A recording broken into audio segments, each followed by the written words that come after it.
महादेव के चित्त के ठाकुर जी प्रकट हुए हैं, बालक राम प्रकट हुए हैं, जिनकी आराधना महादेव नित्य करते हैं।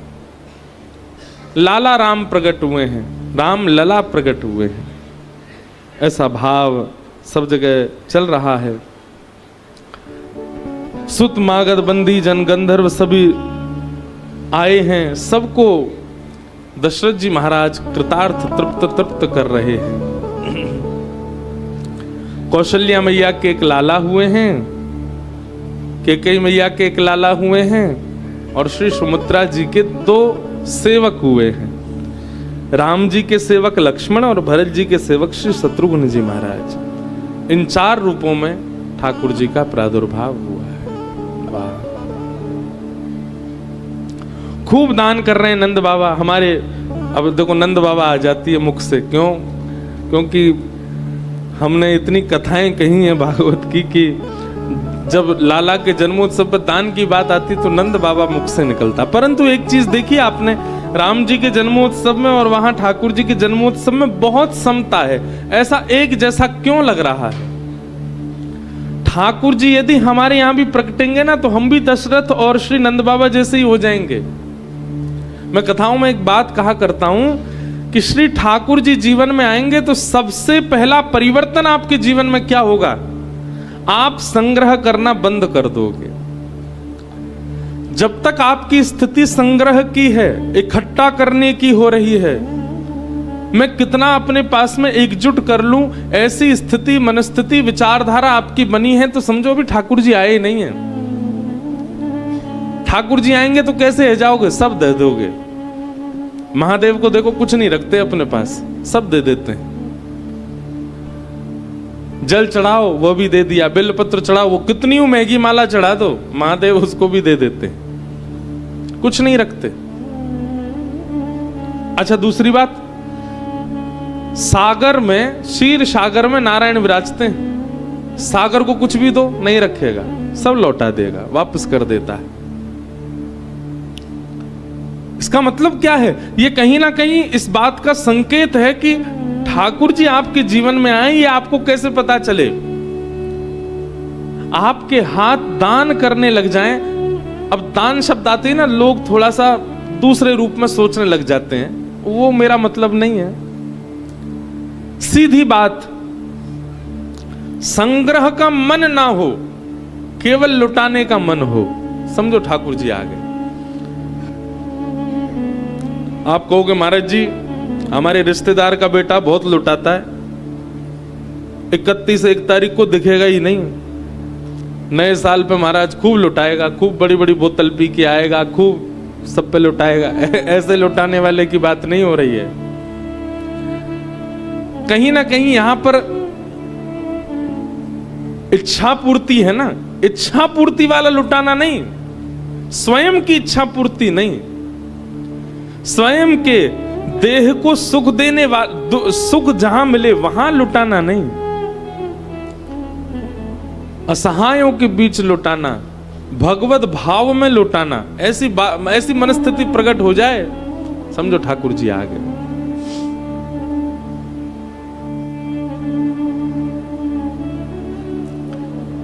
लुटाना चलो फिर भी एक बार कोने में रखो, पर संग्रह का मन ना हो। ऐसी स्थिति जिस दिन से बनने लग जाए, समझ जाओ ठाकुर जी आ गए। वहां ब्रज में नंद बाबा खूब लुटा रहे हैं, और यहां कौशलपुर के राजा श्री दशरथ जी महाराज भी कम नहीं पड़ रहे हैं, खूब आनंदित करा रहे हैं। जो भी आ रहा है सबको प्रसन्न करने की भावना श्री दशरथ जी महाराज के मन में बड़ी है।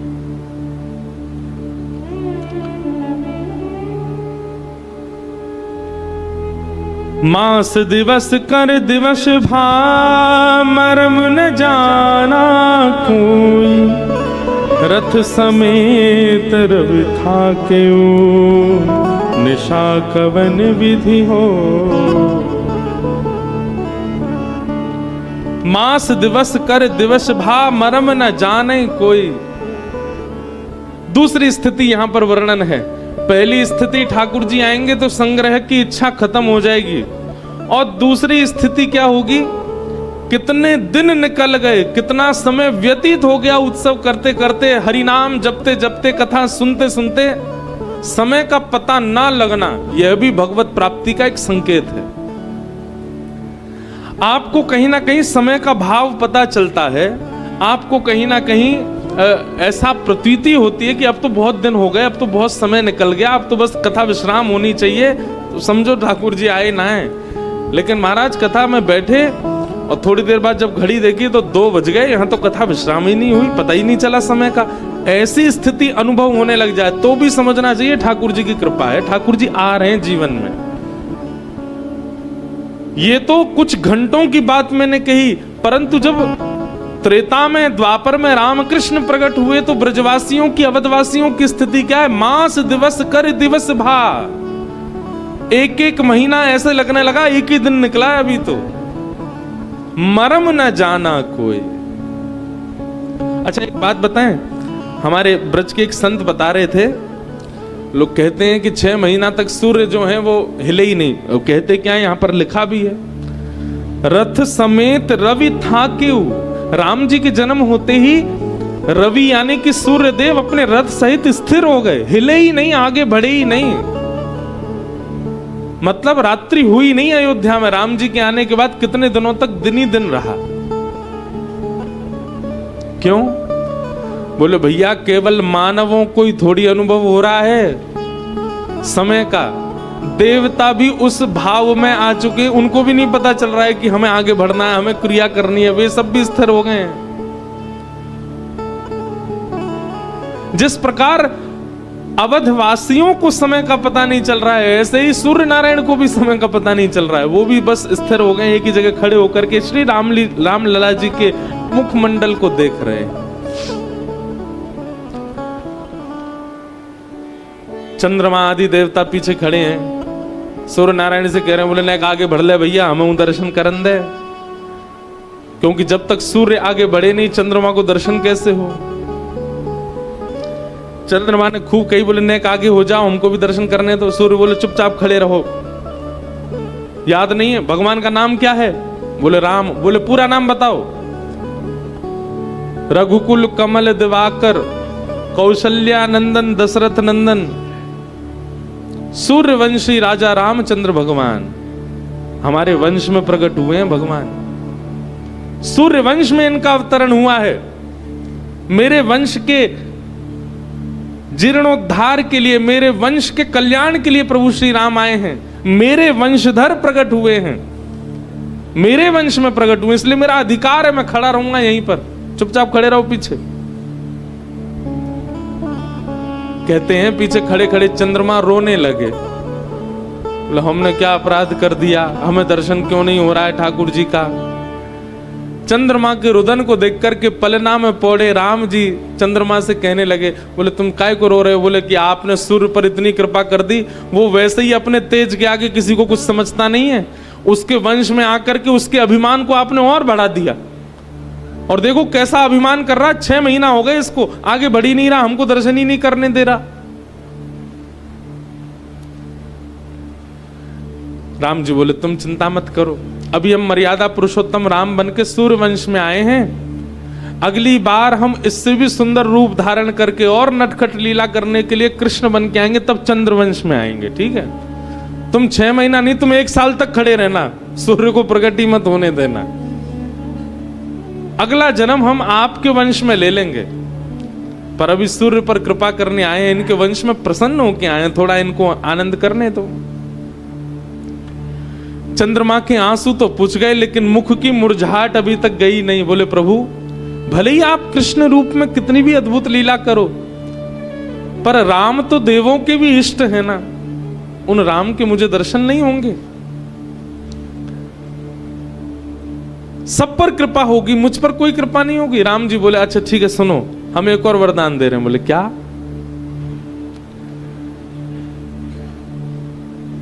भले ही हम सूर्यवंश में प्रकट हुए, भले ही 6 महीना तक सूर्य हमारे दर्शन करेंगे, भले ही हम सूर्यवंशी राजा कहलाएंगे, लेकिन दुनिया जब भी हमको प्रणाम करेगी तो यही कहेगी रामचंद्र भगवान की जय।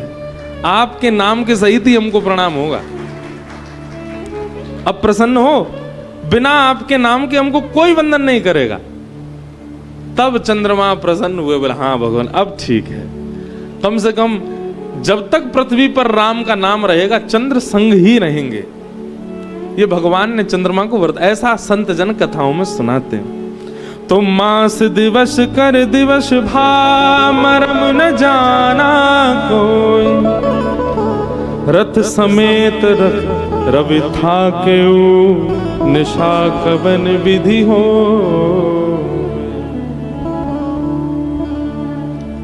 पहली स्थिति, ठाकुर जी यदि आपके जीवन में आएंगे तो क्या होगा?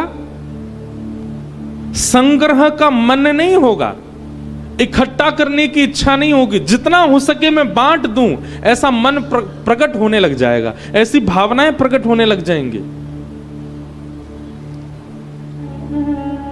और दूसरा, ठाकुर जी जब जीवन में आएंगे तो समय का पता नहीं लगेगा।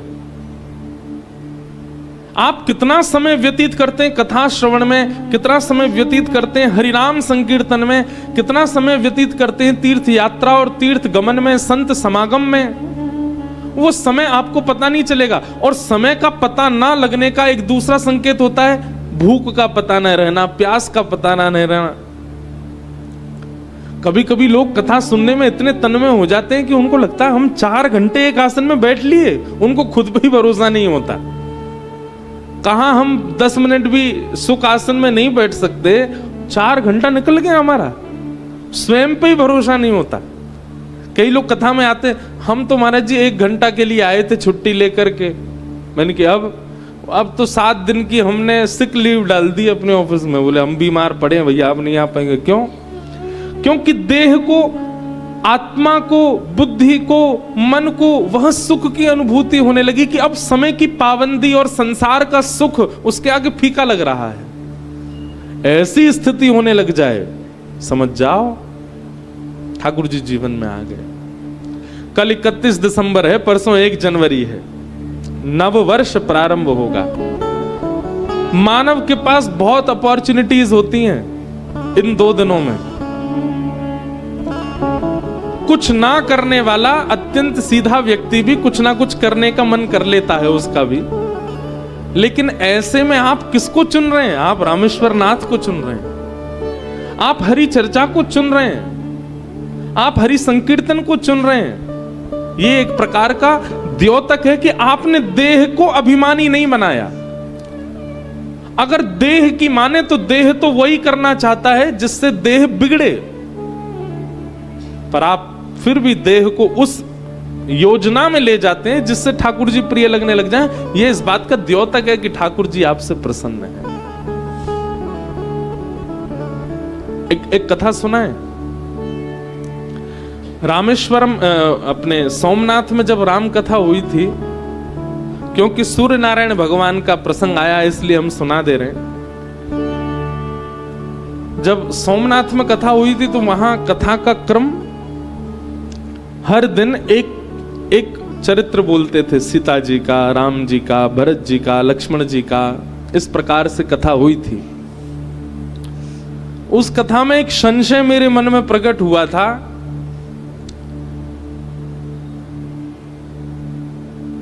कि हनुमान जी इतने दिनों तक सुग्रीव के पास क्यों रहे?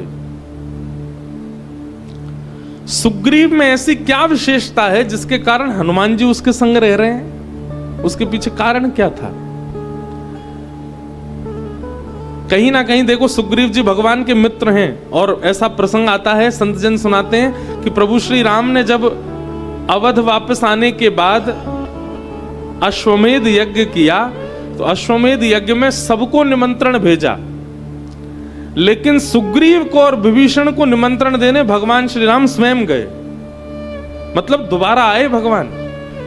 कथा ऐसी है कि भरत जी से भगवान ने जब लिस्ट मांगी कि भाई किस किस को निमंत्रण दे रहे हो, तो सबका बताया। बोले इनके यहाँ लक्ष्मण को भेजो, यहाँ भरत जी को भेज दो, यहाँ शत्रुघ्न जी चले जाएंगे, यहाँ आदि आदि चले जाएंगे। लेकिन 2 नामों पर भगवान ने किसी को संकेत नहीं किया, विभीषण और सुग्रीव। भरत जी ने पूछा, भगवान विभीषण और सुग्रीव के पास कौन जाएगा? भगवान बोले हमारे मित्र हैं, इनके पास हम जाएंगे। तो भरत जी इतने खुश हुए, बोले भगवान लक्ष्मण तो सब जगह हो आए हैं, कृपा कर दीजिए अब की बार हमको ले चलिएगा साथ में, हम भी दर्शन कर आएंगे लंका का, हम भी दर्शन कर आएंगे सेतु का। भगवान बोले ठीक है। तो सुग्रीव जी को निमंत्रण देने प्रभु श्री राम पुनः पधारे किष्किंधा, और आकर के सुग्रीव जी को निमंत्रण दिया कि हमारा अश्वमेध यज्ञ आपको आना है, और ये हमारे अनुज भ्राता हैं, इनका नाम भरत है। तो सुग्रीव जी और भरत जी का मिलन हुआ। उसके बाद भगवान जब लंका गए तो लंका में ठाकुर जी का स्वागत, यहीं से रामेश्वर भगवान को प्रणाम किया, भरत जी से जल चढ़वाया, और प्रणाम करके ठाकुर जी फिर सेतु पर होकर के भरत जी को लेकर के गए। साथ में और भी कई लोग रहे होंगे, पर भरत जी को सब जगह का अनुभव कराया। सेतु देख करके भरत जी इतने भाव विह्वल हो गए, और बार बार स्वयं को कोसने लगे, मैंने कोई अपराध किया होगा जो राम जी के साथ मैं वनवास में नहीं था।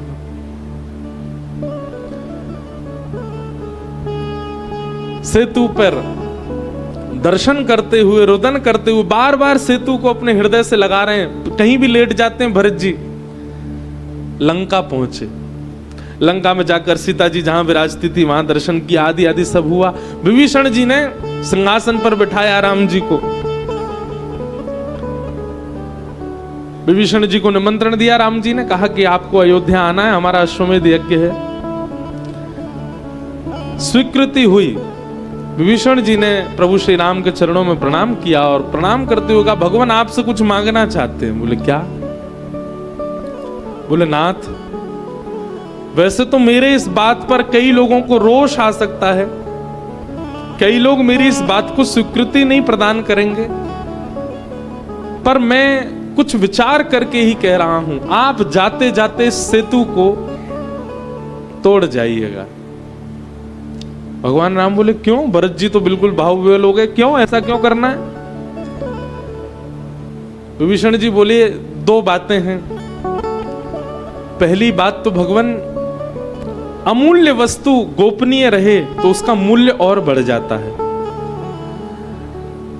मैं चाहता हूं कि यह सेतु कहीं ऐसा ना हो कि भविष्य में कलिकाल इतना व्यापक हो जाए और लोग इस सेतु की महिमा ना जान पाएं और इसका दुरुपयोग होने लग जाए। तो कृपा करके, पहला कारण तो इसलिए कि आप इसको डुबा जाइए समुद्र में, और दूसरा कारण, आपने सेतु बनाया तब से लंका की इतनी प्रसिद्धि हो गई है कि लोग बाग इस पे चढ़ के दर्शन करने आते हैं लंका का। लेकिन हमारे लंका के कई लोगों का स्वभाव अभी भी राक्षसों वाला है। हमें सुनने में आता है कि भक्त आए दर्शन करने के लिए और लंका के राक्षसों ने पकड़ करके उनका भोजन कर लिया। लोग बाग यहां आते हैं और लंका के ये कुछ राक्षस हैं, उनको पा लेते हैं प्रसाद बना के। भगवान, इसलिए हम चाहते हैं कि आप इसको भूमिगत कर दीजिए, समुद्रगत कर दीजिए। तो प्रभु श्री राम ने विभीषण जी की बात को माना और बाण निकाल करके एक संधान किया, 3 टुकड़ों में राम सेतु को विभाजित करके समुद्रगत कर दिया।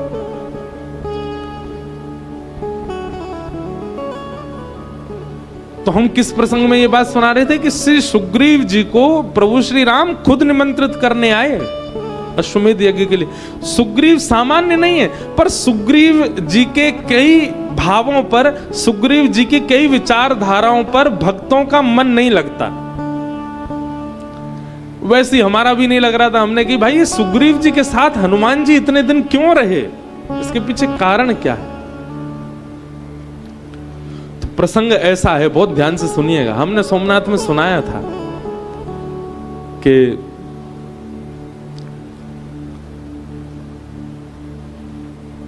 सूर्य नारायण भगवान को गुरु मानकर के जब हनुमान जी उनसे शिक्षा ग्रहण कर रहे थे, तो संपूर्ण शिक्षा ग्रहण करने के बाद हनुमान जी ने चरणों में प्रणाम करके कहा, गुरुदेव वैसे तो मेरे पास कुछ है नहीं देने को, पर आप कृपा करके बताएं कि मैं दक्षिणा में आपको क्या प्रदान करूं।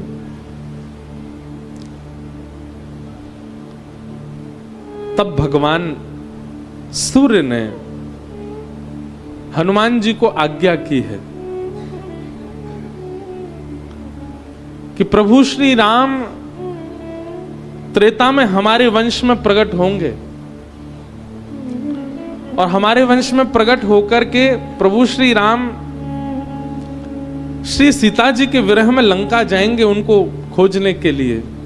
और उस समय नारद जी के श्राप को सिद्ध करने के लिए वो बानरों से सहायता मांगेंगे और बानर राज हमारे सुग्रीव होंगे। हमारी आपसे प्रार्थना है कि प्रभु श्री राम मेरे वंश में आ रहे हैं, इसलिए मुझे संतुष्ट करने के लिए कि मेरे वंश में राम जी को किसी भी प्रकार का कोई कष्ट ना हो, मेरा एक अंश राम जी की सेवा में हो, तो मैं ऐसा मानूंगा कि मैं ही राम जी की सेवा में हूं। तो प्रभु श्री राम नारद जी के श्राप को पूर्ण करने के लिए बानरों से जब सहायता मांगने आएंगे तो वे सुग्रीव के पास आएंगे। इसलिए मेरी प्रार्थना है कि सूर्यवंश में आए श्री राम जी की सेवा के लिए आप मेरे अंश रूप में जाइए, सुग्रीव के साथ रहिए, और जब श्री राम जी आवे तो उनकी सेवा में आप तत्पर हो जाइएगा।